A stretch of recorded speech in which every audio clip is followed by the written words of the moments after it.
मृत्यु जब होने को होती है तो यमराज के बहुत ही क्रूर स्वभाव वाले, बहुत ही जहां दया नाम की वस्तु नहीं, ऐसे क्रूर स्वभाव वाले हाथों में हथकड़ी लिए हुए और बड़ा भारी मुदगर, वो बड़े भयंकर, और उनके शरीर से दुर्गंध देखने से ही मलमूत्र छूट जाए ऐसे भयंकर, और उसी को दिखाई देते हैं जो मरणासन होता है। यमदूतों की दृष्टि पड़ते ही वो शरीराहंकारी जीव कांप पड़ता है। अब बोलने की हिम्मत नहीं, कफ पित्त वायु सब बिगड़ चुका है, कोई सहयोग देने वाला नहीं, सांस भी नहीं ली जा रही। अब उसका चित्त वहीं भ्रमण करेगा, मेरा पुत्र बचा ले, मेरी पत्नी बचा ले, मेरा परिवार। भगवान की तो याद जीवन में की नहीं, तो अब भगवान की अगर याद की होती तो ऐसी दुर्दशा नहीं होती। अब वो चीखने की कोशिश करता है पर आवाज नहीं निकलती, एक शब्द भी नहीं निकल, बार बार प्रयास करता है कोई मेरी रक्षा कर ले। इन भयावन दो यमदूत होते हैं, उसका मल निकल जाता है भयवश, मूत्र छूट जाता है, मुख सूख जाता है, आंखें पलटने लगती हैं, सांस ऊपर को उठने लगती है, देखने की शक्ति नष्ट हो गई, भारी वेदना तड़पता हुआ वो शरीर को छोड़ता है। अब जैसे जैसे बोले कि शरीर तो यहीं छूट जाता है, दंड किसको मिलता है? तो आप स्वप्न में जब पीटे जाते हैं तो आपको पीटने का दुख होता है कि नहीं होता है? पीटने का दुख होता है, जगने के बाद पता चलता है वो झूठा होता है। शरीर तो स्थूल आपका सैया में सोया होता है, जब चाकू मारी जाती है ना तो वैसे अनुभव होता है, वैसे अनुभव होता है। तो ये जब स्वाप्निक शरीर में अनुभव हो गया, वो तो यम यातना देह पर्सनल, जैसे जेल की वर्दी मिलती है ऐसे एक शरीर मिलता है उस जीवात्मा को। मन बुद्धि चित्त अहंकार, 5 ज्ञान इंद्रियां, 5 कर्मेंद्रियों सहित उस शरीर में पैक कर दिया गया, उसका नाम यातना देह है। अब उसको उस शरीर से ले जाते हैं यातना देह से, स्थूल देह तो यहीं छूट गया, सूक्ष्म शरीर कारण शरीर पैक कर दिया गया यातना देह में। जैसे स्थूल शरीर में स्थूल शरीर छूट रहा, यातना देह मिली, वो सूक्ष्म होता है। अब ये माता पिता का गर्भजनित देह नहीं है, ये दंड विधान वाला है, ये कर्म जनित होता है, इसे यातना देह कहते हैं। यमराज के दूत फांसी लगाते हैं गले में, जैसे कुत्ते के नहीं डाली जाती है ऐसे, और पीछे से मुदगरों की मार और घसीटते हुए ले जाते हैं।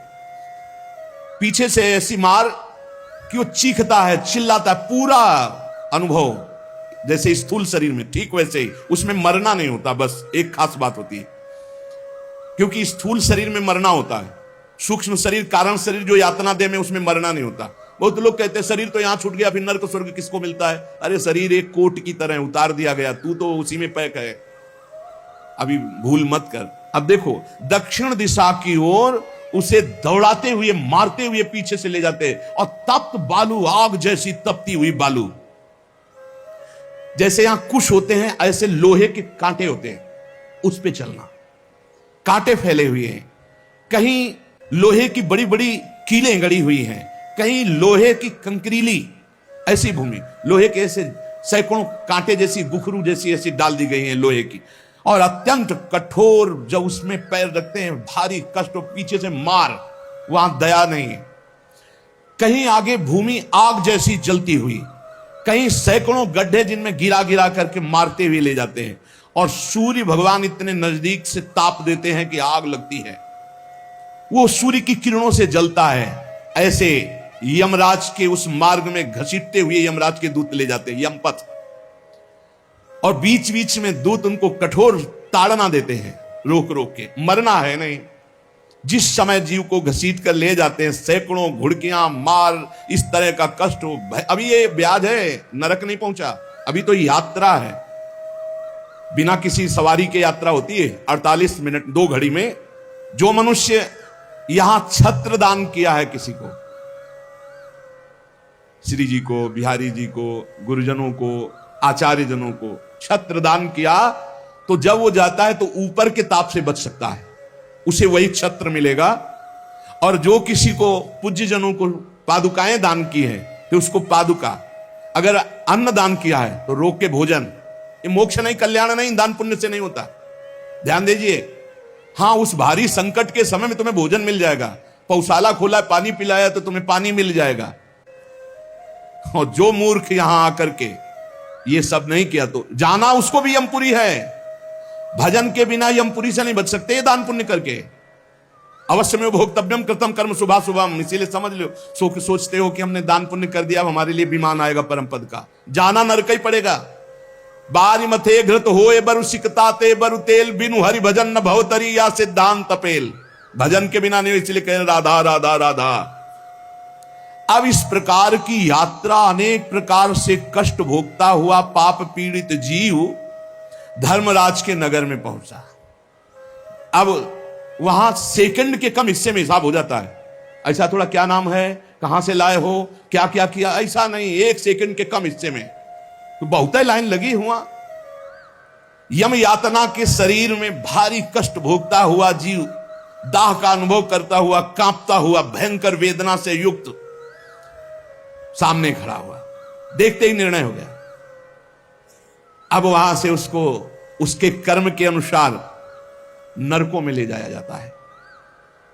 जिसने यहां सूर्य भगवान को प्रातःकाल उठ करके जलांजलि दी है, पुत्र हैं भगवान यम, सूर्य पुत्र, जो अपने पुरखों का पिंडदान किया है, जो समय समय पर अपने पूज्य जनों को, गुरुजनों को, संतों को अपने घर में बुलाकर भोजन पवाया है, जो बुजुर्गों को तेल मालिश करके, जैसे उन्होंने हमें तेल मालिश करके पुष्ट किया, ऐसे वृद्ध माता पिता के जो चरण दबाना है, शरीर पर तेल लगाना है, उनके वस्त्र धो देना, उनको भोजन कराना है, उसको वहां थोड़ा आदर मिलता है। बैठो, खान पान, थोड़ा सुख सुविधाएं, नरक से नहीं बचोगे। भगवत भाव के बिना नरक से नहीं बचोगे। जो जो उसने सेवाएं की हैं, वो सेवाएं, आए हो नरक के मार्ग में तो थोड़ा तेल मालिश हो जाएगा, खवा पिया दे जाओगे, थोड़ा शीतल जल पीने को मिल गया, खान पान की विश्राम की व्यवस्था थोड़ी समय के लिए। अरे इसीलिए जय श्री हरिवंश नरक गति दो। ये जो अपने माता पिता को गाली देते हैं, जो मनमानी आचरण करते हैं ना, खूब अच्छे से तृप्त होते हैं। अब बात यह कि याद नहीं रहती ना, जैसे गर्भ की बात याद नहीं, यार गर्भ की बात याद आ जाए तो तुम भजन के सिवा कुछ नहीं करोगे। मरने की बात याद आ जाए कि पीछे जब मरे थे तो कितना कष्ट हुआ, मां के गर्भ में रहे कितना कष्ट हुआ, ऐसी जेल तो है ही नहीं मां के गर्भ जैसी। विचार करके देखो। अब वो मृतक जीव जो जो सुविधाएं दान की थी, वो उसे कुछ दिन के लिए वहां सैया मिल गई, भोजन मिल गया, विश्राम मिल गया। कुछ दिन के लिए भाई, बहुत होश में, दान पुण्य के भरोसे मत रहना। अब जब वो पुण्य खत्म हुआ उनका, तो यमदूत उनको साथ लेकर गए। 12 दिन तक उसको पुण्यों के भोग का अवसर मिलता, तभी तक 13वीं तक कहते हैं जीव को नरक की गति नहीं दी जाती। 12 दिन तक उसको होगा कोई विश्रामालय, उसमें रखा जाता है। 12 दिन तक जो पुण्य सुकृत हुए उनको भोग ले, अभी आराम कर ले, नरक आए हो। अब नरक में प्रवेश होगा 13वीं के बाद। तभी कहा जाता है जल्दी जल्दी 12-13 दिन खूब पुण्य कर ले, उसको दान करो आत्मा को, तो उसकी उन्नति हो जाएगी। कोई ये झूठी बातें नहीं है। और राधा नाम बोल दिया एक बार तो इसके बराबर कौन सा पुण्य होगा। यमराज के खाते में पुण्य वाला है ही नहीं ऐसा जितना राधा। अरे जाना ही नहीं पड़ेगा भैया। राधा नाम जिसकी जिह्वा से निकाल, अनुल्लिख्यानंतान तदपराधान मधुपति। इसीलिए तो गरज कर कहते हैं, अब जिनको नरक भोगना है वो नहीं सुनेंगे भगवान नाम महिमा, भगवान नाम जप नहीं करेंगे। 12 दिन के बाद, 12 दिन तक वो अपने घर के वालों के दिए हुए पुण्य आदि जो उसको भोगता है। फिर जब पिंडदान हो जाता है 13वीं, तब तत्र यद बांधवस्तोयम प्रेक्षन्ति तिलैः सह यच्च पिंडम प्रेक्षन्ति नियमानस्तदनुते तैलाभ्यांगो बांधवानां मंग संवाहनम च यत् तेन चाप्याप्यते जंतुर यच्चास्नन्ति सुबांधवाः। जब शरीर छूटता है उस समय से बहुत होश में रहो, सब कुछ मिलेगा उसको। जीवात्मा जो छाती के पास बैठ के ले, नाक बहा रहे हैं, आंस बहा रहे हैं, यही पीने को मिलेगा उसको। बहुत होश में, राधा राधा। कम जिंदगी में वो नहीं जपा तो तुम तो कीर्तन कर ले, वो मिलेगा फल उसको। 12-13 दिन का ऐसा हिसाब रखा जाता है कि बांधोजन परिवार के, लेकिन भजन नहीं करेंगे, रोना धोना। मृत्यु से 12 दिन बीतने के पश्चात यमपुरी को खींच कर ले जाया जाता है उस जीव को। अरे यमपुरी भैया हुआ जैसे जेल पहुंचे, कोई थप्पड़ लग रहा है, कोई डंडा लग, वो देखे कि प्राण छूट जाते कि हमारे ये दुर्दशा। मरना नहीं खास बात है, यमराज की यमपुरी को देखते ही प्राण सूख गए। कोई काटा जा रहा है, कोई कोल्हू में पेरा जा रहा है, कोई पकौड़े की तरह तला जा रहा है, हाहाकार मचा। मरना किसी को है नहीं। मृत्यु काल ये सब वहां नजर आ रहे हैं। मूर्तिमान मृत्यु, मूर्तिमान काल जो यमपुरी में दंड हो रहा है। काजल की राशि के समान, जैसे काजल के पहाड़ ऐसे यमदूत हैं कि ऐसे पचका दे तुम्हें, ऐसे नींबू जैसे नहीं छोड़ा जाता, ऐसे निचोड़ दिए, फिर छोड़ दिए, फिर वो जी गया, फिर निचोड़ दिए। अब बोले 10,000 वर्ष तक यही करना है उसको, अब 10,000 वर्ष तक वो ऐसे करता रहे। क्या दुर्दशा। तभी हरिवंश महाप्रभु कहते हैं, रस सिद्धांत का वर्णन जब करते हैं तो कहते हैं, जैसी हरिवंश नरक गति दुर्भरी, बहुत कठिन है नरक की गति। तभी कहते हैं नरक जाओगे होश में रहो, मतलब सबसे बड़ा दंड नरक का। लोग कहते हैं कि कहां नरक स्वर्ग है, किसने देखा है? तुम देख लोगे। ऐसे आचरण रख रहे हो जो संतों की अवहेलना करे, शास्त्र की अवहेलना करे, भगवान को अवहेलना कर रहे हो, अपने आप देख लोगे, पर बताने नहीं आओगे। बस खास बात यह है। और भौहें कैसी? टेढ़ी भौहें, काजल के समान काले, और विकराल मुख, लंबी दाढ़ें, कुरूप, आवाज भीषण भयंकर, और रोम ऐसे जैसे बंबूल के कांटे कि अगर ऐसे कर दे तो पूरा शरीर छिद जाए, ऐसे दूत। विशाल भुजाएं, पुष्ट भुजाएं, और सब यमदंड यम पास लिए हुए, बड़े भयंकर। दुर्गंध आती शरीर से, जीव देख के घबराता है, उनके हाथों में फंसा हुआ।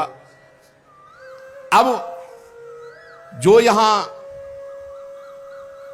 पराये पुरुष से रति करती है, अपने पति को धोखा देकर, जो अपनी पत्नी को धोखा देकर दूसरी पराई स्त्री से पतिवंचक पर पति रति करई, रौरव नरक कल्प सत परई। ऐसे ही पुरुष को, ऐसे स्त्री को। रौरव का बड़ा भयानक स्वरूप है।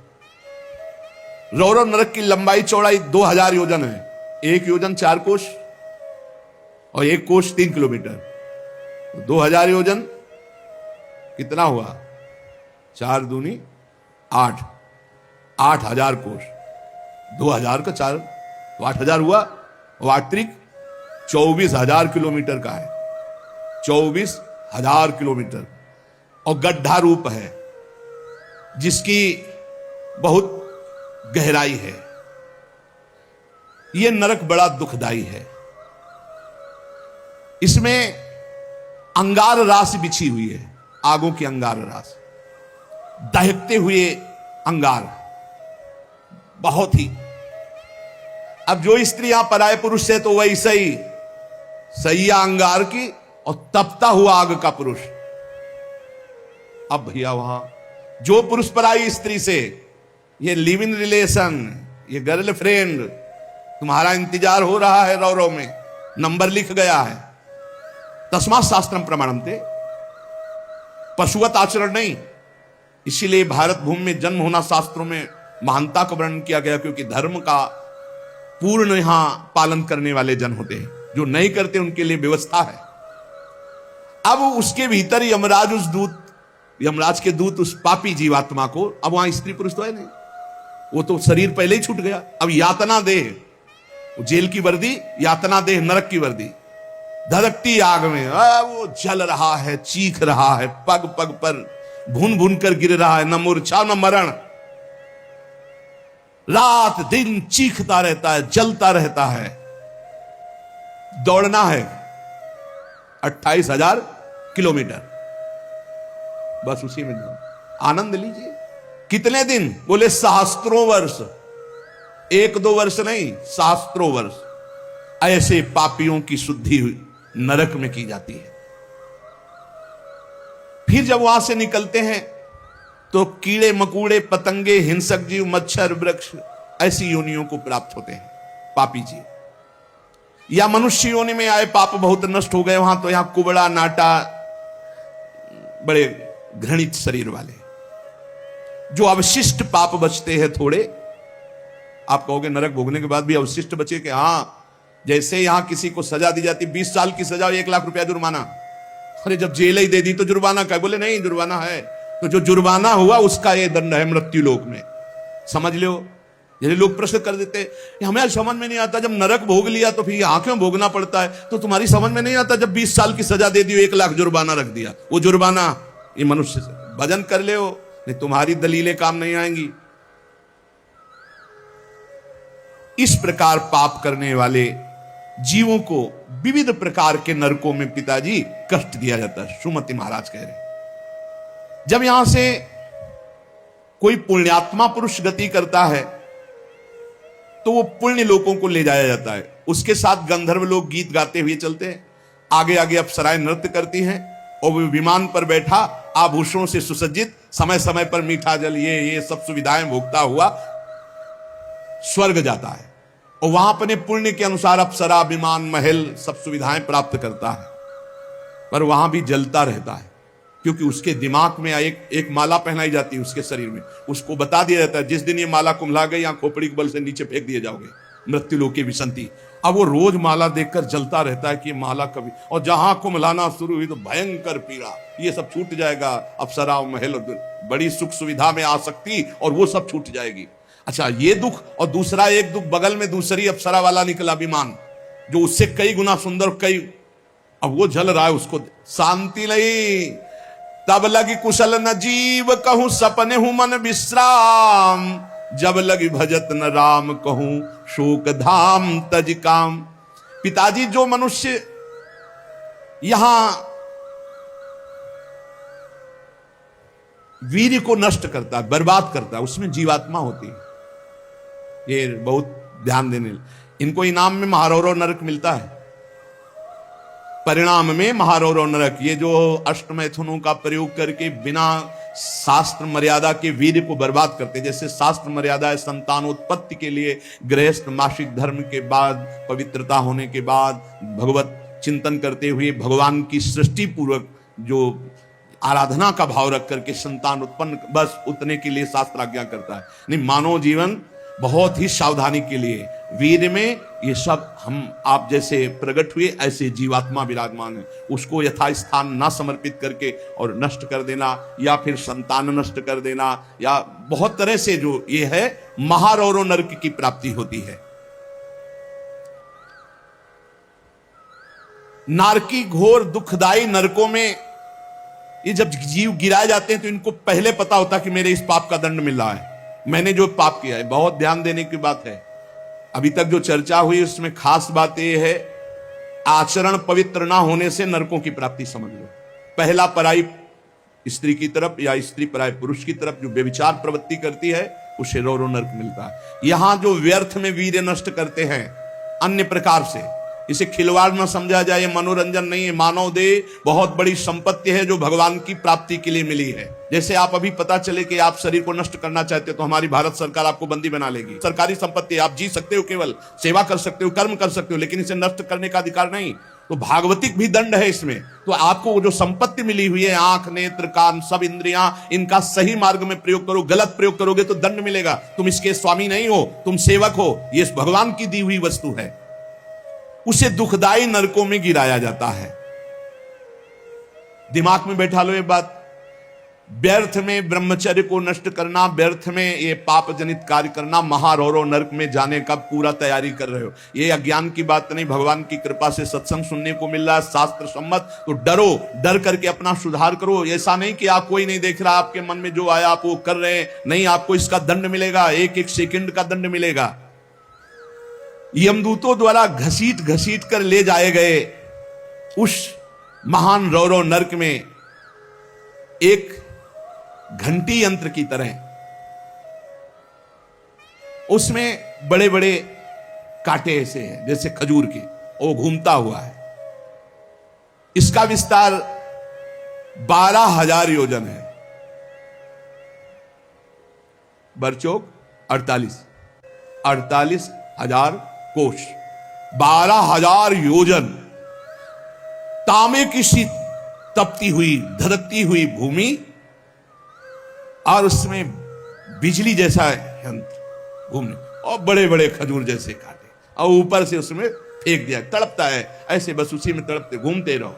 अरे बड़ा कष्ट में, वहां मरना नहीं है तो वहां पूरा खेल बहुत कष्ट का है। नीचे से धधकती आग, ऊपर से राउंड करने वाला बिजली का जैसे झूला, और उसमें बड़े बड़े कांटे। अब फेंक दिया गया, और तड़प कर दूसरी तरफ गिरता है तो कांटे कांटे कांटे, नीचे गिरता है तो आग, फिर उठाकर उसके होश में मनमानी आचरण नहीं। यमदूत उसके हाथ पैर बांध देते हैं, फिर उसमें डालते हैं। इसी महारौरव नरक में एक स्थान, उसी 12,000 योजन वाले में, कौआ, बगुला, बिच्छू, मच्छर, गिद्ध, और इन सबकी चोंचे, पूंछ सब लोहे की जैसी, वज्र जैसी कठोर, उसे नोचवाया जाता है। किसको? ये जो नहीं भूंज के मुर्गा, मुर्गी, बकरी, बकरा नहीं, बड़े स्वाद से बोले चिमटी से खाते हैं ऐसे, वैसे चिमटी जैसी नोच, जिंदा नोच नोच के वो उसमें वहां कोई बचाने वाला नहीं, इसलिए कह रहे मान जाओ, बंद कर दो। अब लो नसानी अब ना न सही हो, इतने बड़े तुम भारत लेवल के, विश्व लेवल के महावीर नहीं बनोगे मुर्गा बकरी और अंडा खा करके कि हाँ तुम्हारी जय हो जाएगी, पराजय हो जाएगी। बंद कर दे रे। ये मांस मछली जीवों की हत्या करना, मनुष्य जन्म बहुत सुंदर मिला है भगवत प्राप्ति के लिए। जिनके कानों में पड़ रहे हो हाथ जोड़कर प्रार्थना है, रौरव नरक महारौरव नरक की तैयारी मत करो, ये मुर्गा मछली बंद कर दो। इतने बड़े बलवान नहीं हो जाओगे कि यमदूतों को पटक दो। यमराज के पास लौट के गए, बोले बहुत धुनाई हुई है, वो तो केवल हरि पार्षद कर सकते दूसरे लई। नारायण पुकारा तो हरि पार्षद आ गए, बचा लिया उसे। समझो, कौवे बगुले बिच्छू मच्छर गिद्ध, ऐसे मच्छर ऐसा जो पूरा ऐसे इंजेक्शन जैसे बड़े बड़े ऐसे वज्र के समान जिनकी चोंचे मार मार करके नोचते हैं। अब वो व्याकुल छटपटाता है, आप जब कर्म सुधारने थे तब तो मनमानी आचरण करते हो। ये बहुत संभल के, ये हम इसीलिए सुना रहे हैं कि जो नहीं समझ रहे कुछ नहीं, देख लेना भैया, देख लेना। बोले कि यहां कोई देखने को मिलता है? हाँ देखने को मिलता है। मर्सरीज गाड़ी में लग गई आग, अंदर है, जिंदा भून गए। ये क्या है तुम्हें समझ में नहीं आ रहा है? तुम जिंदा भून के खाते हो तो समय तुम्हें जिंदा भून देगा।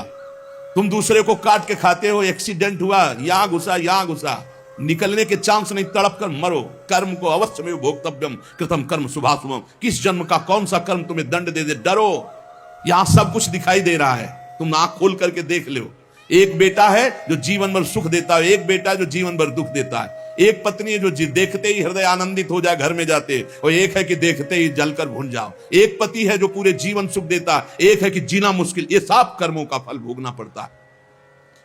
अब दूषित बुद्धि के कारण जो जो पाप किया, 10 करोड़ वर्ष दूसरों का मांस खाने वाले के ये गिद्धादि नोच नोच के खाते, मरना वहां है नहीं।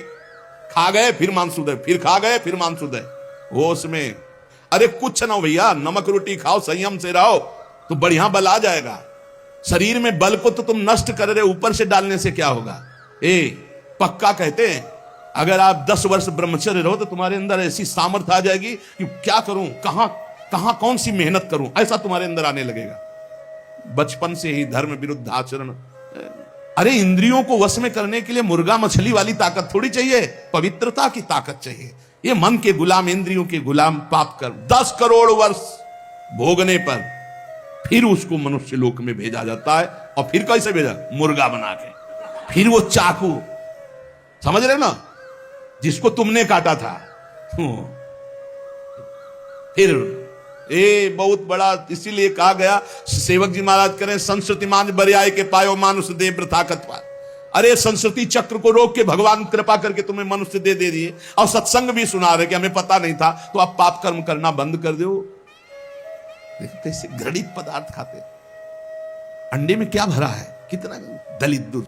हाँ बोले हम बलवान बन रहे, विटामिन पी रहे हैं। क्या करें? हाँ मतलब गजब, उल्टी हो जाए देख के। अंडे में जो भरा है उल्टी हो जाए देख के। कर्म काल तुम्हें दंड देगा। मान लो जीवों के प्रति दया का भाव सबसे बड़ा धर्म है। परहित सरिस धर्म नहीं, जीवे दया, जीव पर दया करो। ये जो अपराध कर रहे हो, अरे भाई एक एक जैसे चबेना चबाते ना, ऐसे मछली चावल खाते। जिंदे खाएंगे यमदूत वहां, ये सब यमदूते हैं जो बड़ी बड़ी चोच वाले। अब महारौरव के कष्ट को कैसे तुम्हें बताए।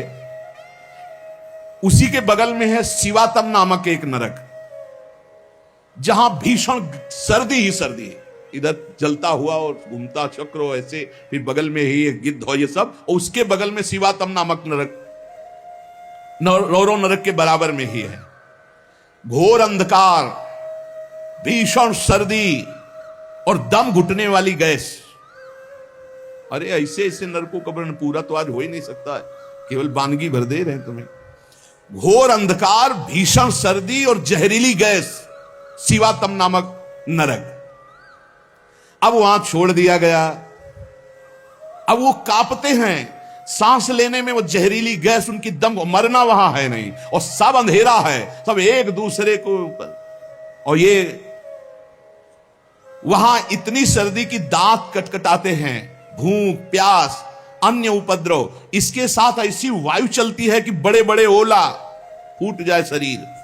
भयंकर हड्डियां चर चर टूटती हैं, ऐसे ईंट की तरह ओला गिरते हैं। मज्जा रक्त बह रहा है, अंधेरा, भीषण गैस, वो प्राण लेने वाली, क्षुधातुर मनुष्य एक दूसरे को खा रहे हैं वहां नरक में। शिवातम नामक नरक, महान कष्ट भोगते हैं ये निकृष्ट पुरुष जो दूसरे के बच्चे का अपहरण करके ले जाते, जैसे ने दूसरे आदमी का चोरी करना, हिंसा करना, मार का, ये सब इस नरक को प्राप्त होते हैं। डरो, यही डर ही डर हरिवंश हित, जिनो भ्रमय गुण सलिल पर जी नामन मंगल लोक त्युस्व। ये छोटे छोटे पशु पक्षियों को तुम मार कर खाते हो, दूसरों के धन का अपहरण करते हो, अस्त्र शस्त्र लेकर किसी दुकान में घुस गए, उसको मार दिया, काट दिया, उसकी संपत्ति छीन लाए, ले लो, तुम्हारा ये स्वागत होगा। शिवातम नामक नरक में डाले जाओगे, जहां केवल अंधकार, भीषण सर्दी, ओला की वर्षा और दम घुटने वाली गैस, और हजारों हजारों वर्ष वहां तुम्हें भोगना होगा। इसी के बगल में है निकृंतन नामक नरक। इसमें कुम्हार की चाक की तरह पूरा नरक घूमता रहता बड़ी रफ्तार से। ये थोड़ी देर रफ्तार वाले में किसी यंत्र में बैठ के देखना, बहुत रफ्तार से जो घूम रहा हो, चक्र की भांति निरंतर घूमता रहता है। और यमराज के दूत कोड़ा लिए खड़े रहते हैं, और जैसे उसके सामने आए तो इधर मारा चप से, और वो घूम के सर से वो उधर मारा, उधर, चारों तरफ कोड़े की मार, और उस यंत्र अब वो उल्टी करता है, भयंकर भय लग रहा है, उसी में घुमाया जाता है। कुम्हार की चाक के समान चक्र की तरह निरंतर घूमता रहता है। यम दूत पापी के ऊपर कोड़ों की वार करते रहते हैं। शरीर पूरा मस्तक तक रक्तमय हो जाता है कोड़ों की मार्ग से, रफ्तार से वो घूमता है, प्राण निकलना नहीं है, सब चिथड़ा उड़ जाता है कोड़ों, और सब मरना वहां है नहीं, बहुत कष्ट भोगना पड़ता है। यहां जो शराब पीते हैं, शराब पी करके अपने पूज्य जनों का अपमान करते हैं, नहीं, उनको पृथ्वी घूमती नजर आती है शराब पीने वाले, उसी में डाले जाओगे। नरक वैसे ही बना है तुम्हारे लिए व्यवस्था। जो बड़े पूज्य जनों का अपमान करते हैं, गाली गलौज, मदिरा पीना महापाप है, ऐसा हमारा शास्त्र कहता है, मान लो। इसमें मत सोचो कि जीव की हत्या नहीं, लेकिन हमारा जो शास्त्र कहता, तस्मात् शास्त्रम प्रमाणन्ते कार्याकार्यो व्यवस्थितौ, ऐसा ना सोचो, बिल्कुल अक्षरशः सत्य है। आज विज्ञान भी जो कुछ लाभ ले रहा है हमारे शास्त्रों से ही ले रहा है। विज्ञान भी शास्त्र का अनुसरण ही करता है। एक बहुत बड़े वैज्ञानिक आए थे अपने भारत के, उन्होंने यही बताया कि जहां से मेरा विज्ञान समाप्त होता है वहां से आपका अध्यात्म प्रारंभ होता है, इसलिए मैं दर्शन करने आया हूं आपके। जब तक शरीर के पापों का नाश नहीं हो जाता, इस अप्रतिष्ठित नामक नरक में बड़ा असह्य दुख भोगना पड़ता है। ये शराब पीना, ये बुजुर्गों का अपमान करना, दूसरों की हिंसा करना, अत्याचार करना, ये बंद कर दो। ये तुम्हें तमोगुणी राक्षसी बुद्धि प्रदान करती है, इसलिए निषेध किया गया है। मनुष्य हजारों वर्षों तक इन यंत्रों को भोग करके जब पवित्र होता है, तब फिर उसको फिर यहां मृत्यु लोक में जन्म दिया जाता है। एक अस्पत्रवन नामक नरक है। ये 1000 योजन तक की लंबी भूमिका है। बड़े बड़े तलवार जैसे इसमें है पत्ते, तलवार जैसे मजबूत। 1000 योजन, ऐसे समझो एक वृक्ष है 1000 योजन, और ऊपर से फेंके जाते हैं पापी, कई टुकड़े होकर नीचे गिरे, फिर उठा के फिर फेंके, यही क्रिया चलती रहती है। सूर्य की ऊपर से प्रचंड गर्मी, नीचे से जलता हुआ दाह, और बीच में तलवार जैसे ऐसे यंत्र, उनमें फेंका जाता है अस्पत्रवन, तलवार की तीखी धार के समान। और जो आसपास जगह है उसमें बलवान कुत्ते रखे जाते हैं, जो 10,000 की संख्या में एक साथ, जो जीव फेंका गया, कटा, नीचे गिरा तो शरीर पूरा हुआ तो कुत्ते नोचने लगे। होश में हो जाओ, बहुत भयावह है। और उनके मुख दाढ़ें भी बड़ी लंबी लंबी कुत्तों की, व्याघ्रों के समान, इसलिए वो हाय हाय चिल्लाता है, वहां कोई बचाने वाला नहीं मिलता। इस अस्पत्रवन नामक नरक में बहुत दुख दिया जाता है। बार बार आहत होकर के नीचे गिरे तो अंगार, अगर थोड़ी देर शरीर बचा रहे तो कुत्ते नोच रहे, फिर उठाकर फिर उसमें डाला गया। एक भयंकर तप्त कुंभ नामक नरक है, जिसमें तेल खौलाया हुआ है, पकौड़ा की तरह पकाए जाते हैं। पुत्र सुमति ने कहा, पिताजी मैंने इन सब नरकों को भोगा है और मुझे 10,000 जन्म की स्मृति प्राप्त है, इसलिए मैं यथावत देख के कह रहा हूं। आज के 7वें जन्म पहले मैं एक वैश्य कुल में उत्पन्न हुआ था, और मुझे अपने कुल की सेवा मिली हुई थी। जो एक दिन मैं व्यापार से जा रहा था तो कुछ गौएं पानी पीने जा रही थी, मैंने उन गौओं का विरोध कर दिया और गौओं को पानी पीने नहीं दिया। उसके अपराध से मुझे अत्यंत भयंकर नरक में डाला गया था, जहां आग की लपटे जैसी गर्मी थी और बूंद पानी नहीं। कई हजार वर्ष वो नरक भोगना पड़ा था एक अपराध का। जो पापी यहां इस पशुओं को काट करके उनका खून पीते हैं, उन पापियों को कोल्हू में पेरा जाता। मैंने वहां देखा, कोल्हू में जैसे गन्ना पेरा जाता है, नीचे खून की कीचड़ जमी होती। दुष्कर्मियां चिल्ला रहे, उनको कोल्हू में पेरा गया। धीरे धीरे आराम से पेरा जा रहा, बाहर निकले फिर पूरा जीवित, फिर पेरा जा रहा है। हाहाकार ही हाहाकार वहां सुनाई देता है। मुझे तो सिर्फ दिखाया गया था, इस अपराध के कारण मैंने नरक देखा। बड़ी पीड़ा, बड़ा संतप्त, बड़ी जलन। तप्त बालुक, तप्त कुंभ, कितने तुम्हें नरकों का वर्णन बताएं। पिताजी, जीवों को यदि आनंद लेना है तो यहां भगवान का भजन कर लो, धर्म से चल ले। ये मत समझो कि यहां तुम आयो स्वतंत्र हो, जो चाहो कर लो। नहीं नहीं, बंधन है बंधन। आप किसी की नजर में हो, हर समय आपके ऊपर सीसी कैमरा लगा हुआ है। आप एक एक चेष्टा जो कर रहे हो उसका आपको दंड या सुकृत पुरस्कार मिलेगा। और अगर भजन कर लेंगे तो भगवान की प्राप्ति होगी। जो भगवान का नाम जपते हैं, भगवान के आश्रित हैं, तो भगवान ने कहा अभी जो भी हो गया चिंता मत करो, पीछे जो हो गया सब राधा राधा। भगवान के वचन कभी मिथ्या नहीं होते। श्री भगवान ने कहा है, सर्वधर्मान परित्यज्य मामेकम शरणं व्रज, अहम त्वाम सर्व पापेभ्यो मोक्षयिष्यामि मा शुचा। मैं सब पापों से मुक्त कर दूंगा। भगवान की शरण में होके खूब नाम जप करो। लेकिन ये जो गंदी बातें हैं, मत देखो, मत बोलो, मत सोचो, मत करो, नहीं, ये बाधा पहुंचा देंगी। एक ब्रह्मज्ञानी महात्मा सुमति पूर्व में शिष्य बना करके प्रमाद स्थिति को प्राप्त होने के कारण एक जन्म और लेना पड़ा। इसलिए छोटी छोटी गलती में चूक हो जाती, फिर भयानक पापाचरण रूपी गलती करके कौन भगवत प्राप्ति कर पाएगा। इसलिए सावधान, नाम जप करो, कोई पाप कर्म ना होने पावे। शास्त्र का स्वाध्याय करो, जिससे तुम्हें पता चलेगा कौन सा पाप कर्म है और कौन सा शुभ कर्म है, और कौन सा ऐसा कर्म है जो शुभ अशुभ दोनों को विध्वंस करके भगवत प्राप्ति कराता है। खूब नाम जप करो, भगवान की शरण में रहो, वो सारे पाप नष्ट कर देंगे, तुम्हें भोगना नहीं पड़ेगा। पर आगे सावधान रहो, पाप उसी के नष्ट होते हैं जो अबलो नसानी अबना नसई हो। आज तक किया, आगे नहीं करूंगा, वही पवित्र होता है। तो ये संकल्प लो, ये नियम लो, ये भगवान से प्रार्थना करो कि हमारे द्वारा किसी का अहित न हो, किसी का अमंगल न हो। हर जीव जीना चाहता है, हर जीव सुखी होना चाहता है। तुम उन्हीं जीवों को दुख देकर कैसे सुखी हो सकते हो। इसलिए सावधान, अपनी जीव को संभालो, अपनी जनेंद्री को संभालो, अपनी बुद्धि को संभालो। खूब नाम जप करो। शेष चर्चा आगे। श्री राधा वल्लभ लाल की।